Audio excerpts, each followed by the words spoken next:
Hello guys, আসসালামু আলাইকুম। সবাই কেমন আছো? আশা করি আলহামদুলিল্লাহ সবাই খুব খুব ভালো আছো। গাইস, তোমরা তো জানো যে আমার শরীরটা অনেকই খারাপ। আমি চলে আসছি বরণের বাসায় ডাক্তার দেখানোর জন্য। তো গাইস, এখনো কিন্তু আমি হসপিটালে আছি, ডাক্তার দেখাইতে আসছি এখানে। তো ডাক্তারের জন্য ওয়েট করতেছি বসে বসে। সে 4টা বাজে আসছি, এখনো বসে আছি। এখন 4টা 28 বাজে। দুজন মহিলা শুধু আসছে, আর পুরা হসপিটাল খালি, ডাক্তারও আসে নাই, কেউ আসে নাই। এখানে বসেই আছি গাইস।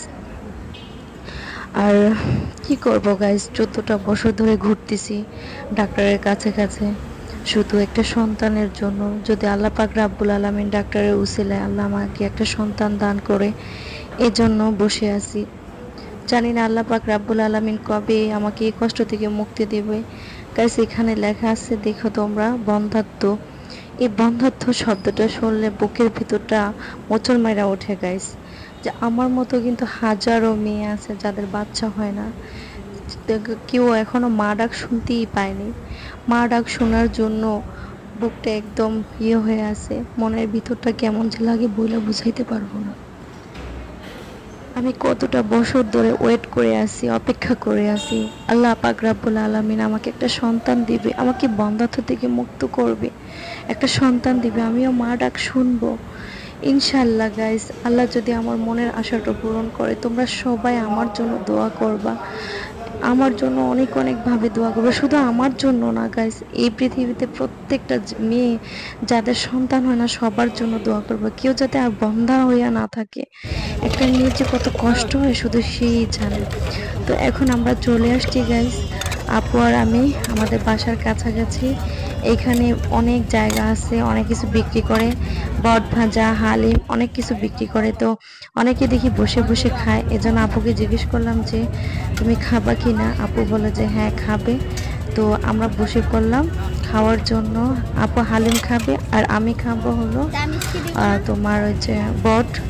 আমার ডাক্তার বলছে ওজন একটু বেশি, ওজনটা কমাতে হবে। তো আমি কিন্তু গাইস অনেক কম খাই, অনেক কম খাই, শুধুমাত্র সন্তানের জন্য যে কত কষ্ট করতেছি বলার বাহিরে। প্রেশারটা একদম লো হয়ে যায়, শরীরটা দুর্বল হয়ে যায়, তারপরেও কিন্তু গাইস আমি কম খাই। কম খাওয়ার পরও আমার শরীর কমে না, আমার স্বাস্থ্যটা কমে না।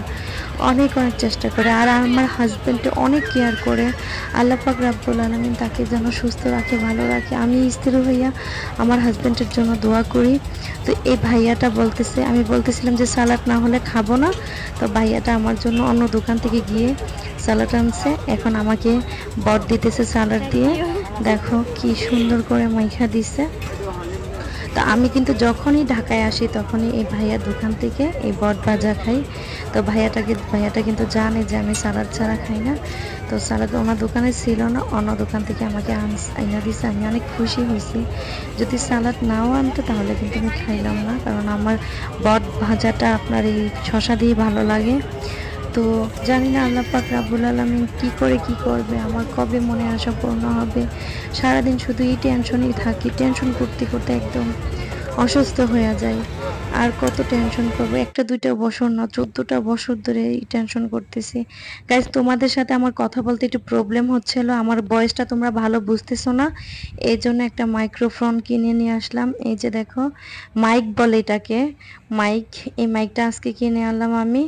আর যেখানে ডাক্তার দেখাইছি ওইখান থেকে, হসপিটাল থেকে বের হইয়া ওষুধ কেনার জন্য মার্কেটে গেছিলাম, যেখানে একটু মানে এই কমে পাওয়া যায় ওইখানে চলে গেছিলাম ওষুধ কিনতে। তো ওইখান থেকে আসার সময় দেখলাম যে এগুলো বিক্রি করতেছে। তো এই ইয়াটা নিয়ে আসলাম, আমি 800 টাকা দিয়ে আনছি এই মাইকটা।